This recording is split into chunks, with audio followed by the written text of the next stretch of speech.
वंश न्यूज, दलित पीडित व शोषित जनतेचा खनखनीत आवाज। केवल नागपुर में नहीं, इससे भी बड़ी बड़ी रैलियां होगी, देश भर में होगी। मैं केवल नागपुर की बात नहीं कर रहा हूं, और ये बात मैं कह नहीं रहा हूं, कर रहा हूं। तो इसलिए साथियों, ये बदलाव आप में रखकर करना होगा।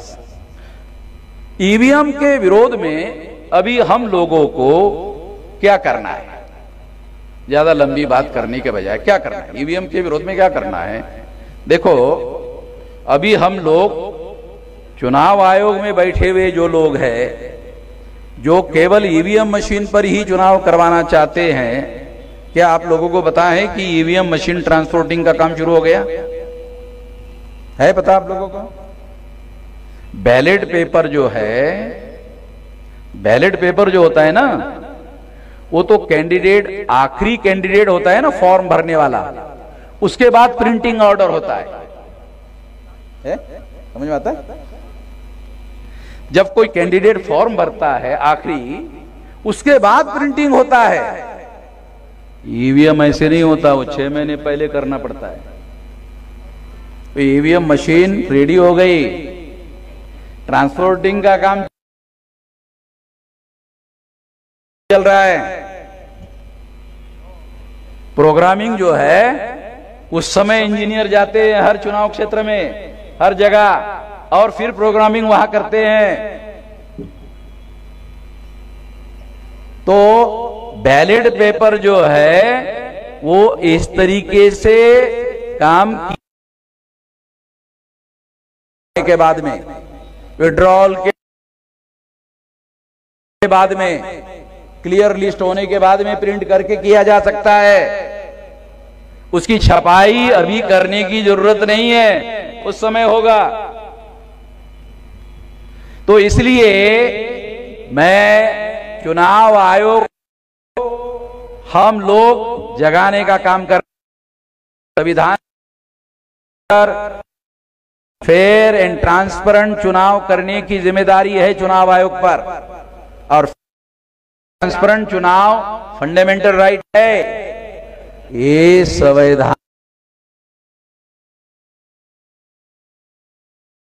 अधिकार नहीं है, फंडामेंटल राइट है। हमारे लोगों को यह भी समझ में नहीं आता संवैधानिक अधिकार फंडामेंटल राइट में क्या फर्क है। ये फंडामेंटल राइट है, केवल संवैधानिक अधिकार नहीं है। जो है सुप्रीम कोर्ट भी उसका वायलेशन नहीं कर सकता, सरकार के पास तो उसका वायलेशन ही नहीं है। ये हमारा फंडामेंटल राइट है। चुनाव हम है, अगर ये भी हम लोग बचाने में कामयाब नहीं होते हैं, तो हम डींग हाँकने का काम करना बंद कर दे कि संविधान को बचाएंगे। अरे वोट को बचा ले भाई, पहले वोट को बचा ले, फिर बाद में संविधान को बचाने की बात कर ले। अगर हम वोट नहीं बचा पाएंगे तो संविधान कहां से बचा पाएंगे? अगर वोट बचा लेंगे, ऐसा जब मैं बोलता हूं, कुछ लोगों को यह भी अच्छा नहीं लगता, बुरा लगता है। अरे 3.5% है, ये 3.5% लोगों को ग्राम पंचायत में चुनाव जीत सकता है? पहले पार्लियामेंट में चुनाव जीतने, अबे ग्राम पंचायत तो जितवा ले। मैं ऐसे कई गांव जानता हूं, गांव में ग्राम पंचायत का चुनाव ही नहीं लड़ते। गांव में देश का लड़ते। इस 3.5% लोग ग्राम पंचायत में पंच और सरपंच नहीं चुनवा कर रहे। ये Narendra Modi nominated prime minister है। बहुत लोग डरते हैं मोदी को। मैं तो ये ऐलानिए कहता हूं कि नरेंद्र मोदी ये रियल प्राइम मिनिस्टर नहीं है, ये नॉमिनेटेड प्राइम मिनिस्टर है। कितने लोगों को रियल रिप्रेजेंटेशन और नॉमिनेटेड रिप्रेजेंटेशन समझ में आता है? 1932 को बाबा साहब आम्बेडकर ने राउंड टेबल कॉन्फ्रेंस में गांधी जी के विरोध में रियल रिप्रेजेंटेशन और नॉमिनेटेड रिप्रेजेंटेशन का मामला उठाया था। रिकॉर्डेड बातें बोल रहा हूं, रिकॉर्ड में है अभी भी। तो हम लोगों को रियल रिप्रेजेंटेशन चाहिए। नरेंद्र मोदी नॉमिनेटेड रिप्रेजेंटेटिव है, ये नॉमिनेटेड प्राइम मिनिस्टर है, और नॉमिनेटेड प्राइम मिनिस्टर है तो सबूत क्या है? ओबीसी का प्रधानमंत्री ओबीसी की गिनती नहीं कर रहा है, जाली कुत्ते की कर रहा है, बिल्ली की कर रहा है, जानवर की कर रहा है, ओबीसी की नहीं कर रहा है। और प्रचार क्या करते हैं? मैं ओबीसी का हूं इसलिए मेरे को गाली देते हैं, ये करते हैं, वो करते हैं। अरे तू ओबीसी का है, ओबीसी की तो गिनती कर ले, कुत्ते बिल्ली की गिनती करवा रहा है,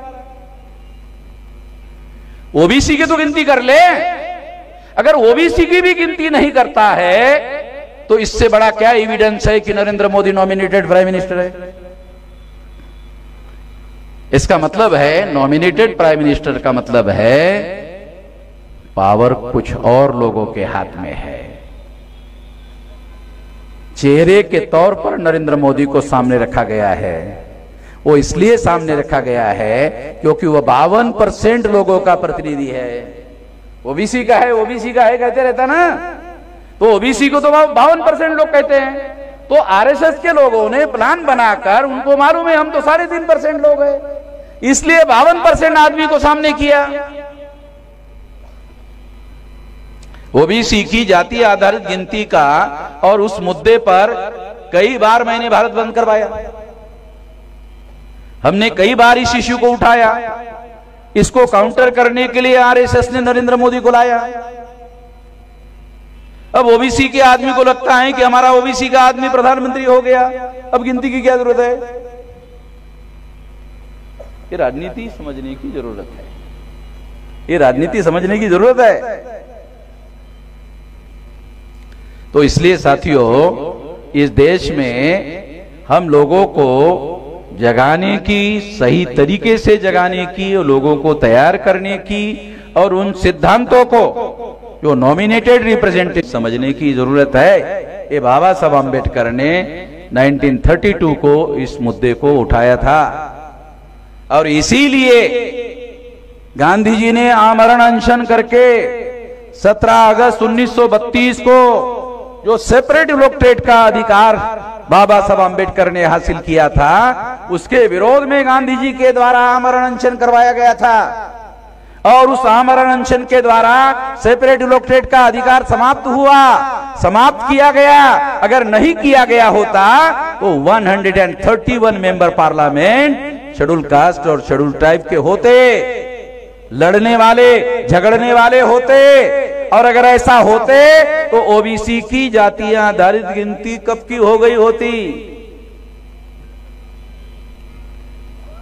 ओबीसी वालों को गांधी जी की जय, गांधी जी की जय, गांधी जी की जय कहने की कोई जरूरत नहीं थी। अरे वो गांधी जी महाराष्ट्र में आकर खुद कहा, मैं वास्तविक महात्मा नहीं हूं, ज्योतिराव फुले है,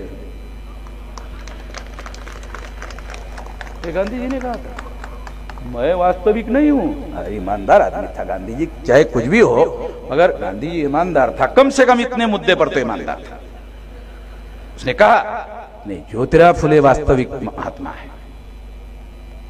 तो मैं आप लोगों को ये बताना चाहता हूं, कहना चाहता हूं कि ये लड़ाई हम लोगों को, बहुसंख्य लोगों को तैयार करके लड़ी जा सकती है, जीती जा सकती है। उसकी रणनीति हमारे पास होनी चाहिए, उसकी प्लानिंग हमारे पास होनी चाहिए, रणनीति हमारे पास होनी चाहिए। केवल भाषण करने से नहीं होगा, संगठित शक्ति चाहिए। इसलिए साथियों, ईवीएम मशीन को हम लोगों को बदलना है, तो बदलने के लिए अभी हमारे पास चुनाव घोषित नहीं हुआ। जब वोट पड़ेंगे उसके पहले तक हम लोगों को ईवीएम फोड़ने के लिए देश भर में कमेटियां बनाना होगा।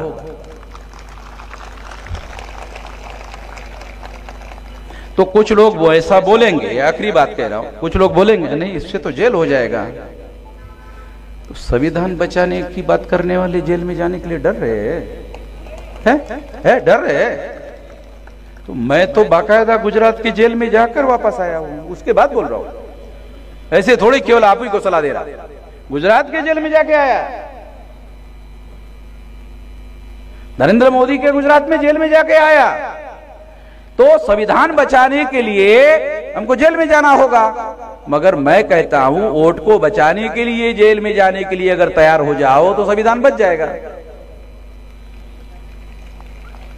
वोट को बचाने के लिए जेल में जाने के लिए तैयार होना होगा, और उसके लिए क्या करना होगा? अगर हमारे जागरण से चुनाव आयोग नहीं जागा और बैलेट पेपर नहीं माना तो चुनाव तो होगा, ईवीएम से होगा, होने दो, ये तो चुनाव तो होगा। जैसे हमारे कुछ साथियों ने कहा कि फिर भी वोट डालने के लिए जाना होगा, हाँ मैं भी कह रहा हूं जाना होगा। नहीं जाओगे तो फोड़ोगे कैसे? जाना पड़ेगा अंदर, तब ना फोड़ेंगे, अंदर जाना पड़ेगा। मैंने दिल्ली में कहा फोड़ेंगे, तो चुनाव आयोग ने ईवीएम में कोई गड़बड़ी नहीं है, मैंने मेरे पोस्ट में लिखा फोड़ेंगे, उसके नीचे लेटर लिख दिया। वो कांग्रेस वाले जो लोग हैं, उसका महासचिव है सुब्रमण्यम स्वामी, तो वो सुब्रमण्यम स्वामी बीजेपी वाला, तो कांग्रेस का महासचिव है, उसने लेटर लिखा चुनाव आयोग को, बातचीत करने के लिए समय दो। आप लोगों ने खबर पड़ा होगा कि बातचीत करने के लिए समय दो, चुनाव आयोग ने समय नहीं दिया, बातचीत करने के लिए समय नहीं दिया। तो कांग्रेस ने, उसके महासचिव ने क्या कहा? दूसरी चिट्ठी लिखा, बातचीत करने के लिए समय दो। अरे क्या बेवकूफी है भाई, तेरे को एक बार इतने महीने से, सितंबर से तुम समय मांग रहे हो, दे नहीं रहा, रिजेक्ट भी करने वाला लेटर भेजा, दोबारा परमिशन मांग रहे हो कि बोलने के लिए समय दो। अरे हमारे जैसा कांग्रेस के लोग मैदान में उतर जाए, कांग्रेस के लोग मैदान में नहीं उतर रहे। तुम लोग मैदान में उतरो, तुम लोग मैदान में उतर गए हो, उसका धन्यवाद देने के लिए कांग्रेस के आए थे, धन्यवाद देने के लिए आए थे कि मैं तुम्हारा धन्यवाद करता हूं कि तुम मैदान में उतरे। अरे कांग्रेस मैदान में उतरने के लिए कोई आदेश दे नहीं रहा, कांग्रेस आंदोलन करने के लिए कोई आदेश दे नहीं रहा, ये कांग्रेस ऐसा क्यों कर रही है? पवार साहब को मैंने दिल्ली में बुलाया था, वो आए थे, क्योंकि पवार साहब तो ईवीएम लाने वालों में नहीं थे। अगर मान लो कल कांग्रेस वाले बोलेंगे कि ईवीएम गलत है, तो बीजेपी वाले क्या बोलेंगे? तुमने तो लाया था। कांग्रेस वालों की सारी समस्या हो जाती कि तुमने तो लाया था।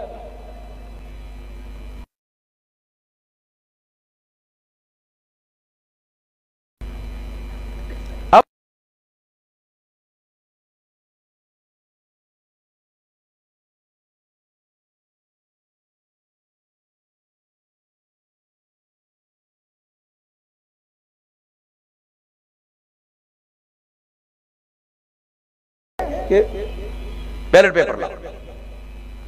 कांग्रेस जो अपोजिशन पार्टी है सेंटर में, वो वहां प्रस्ताव रख सकती है, कॉन्स्टिट्यूशनल मैकेनिज्म है ना ये गौतम जी, वो प्रस्ताव रख सकते हैं। वो फेल हो जाए तो बीजेपी एक्सपोज हो जाएगी, बीजेपी नंगी हो जाएगी जनता की नजर में।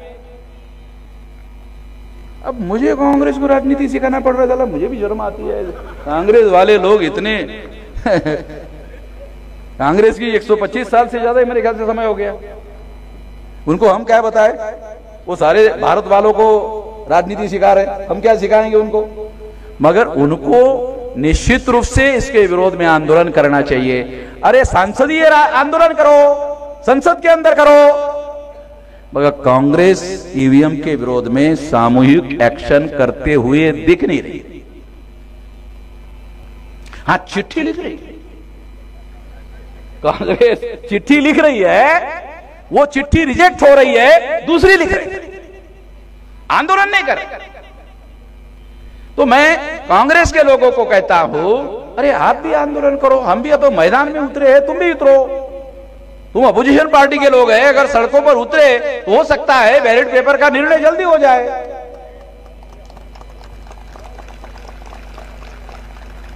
ऐसा हो सकता है, ऐसा मेरा मानना है। अगर कांग्रेस के लोग मैदान में उतरे तो जल्दी फैसला हो सकता है, क्योंकि जो इंडिया गठबंधन है, वो इंडिया गठबंधन में अभी कम से कम 26 पार्टी के लोग हैं। अभी आने वाले समय में हो सकता है और बढ़ जाए। तो ये 26 पार्टी के लोग जो है अगर ये मिलकर बैलेट पेपर की मांग करना शुरू कर दे, सड़कों पर उतरने का काम करे, अरे कुछ नहीं तो संसद से राष्ट्रपति भवन तक चलते जाए, इतना आसान का मतलब एक संसद की वहां इकट्ठा हो जाए, वहां चलते हुए जाए। अब इतना भी नहीं चल सकते,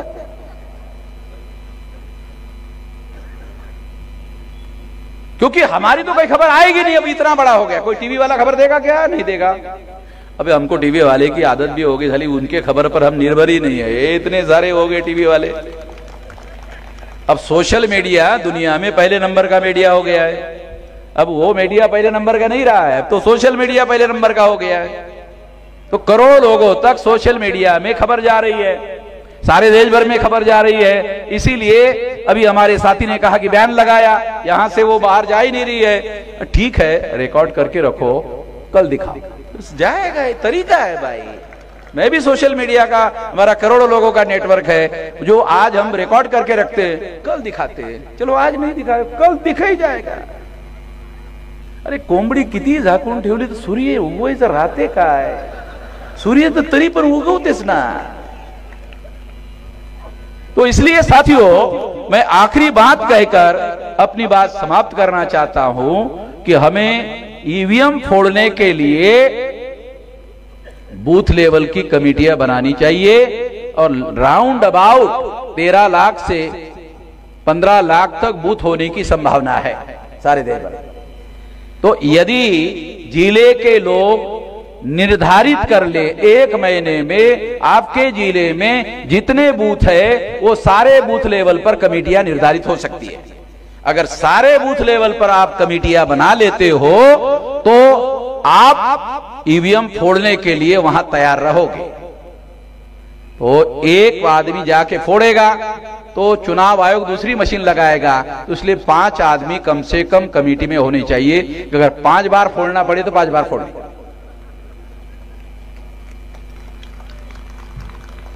15 लाख लोग जब फोड़ेंगे ना, किसी को जेल नहीं होगी, लिख के देता हूं। एक आदमी फोड़ेगा तो होगा, 15 लाख आदमी फोड़ेंगे तो दे तो नेशनल एजेंडा हो गया। मैं आपको आंदोलन की रणनीति भी समझा रहा हूं कि अगर एक आदमी फोड़ेगा वो जेल में जा सकता है, 15 लाख लोग फोड़ेंगे कोई जेल में नहीं लेके जाएगा, उसी की बात मान लेंगे।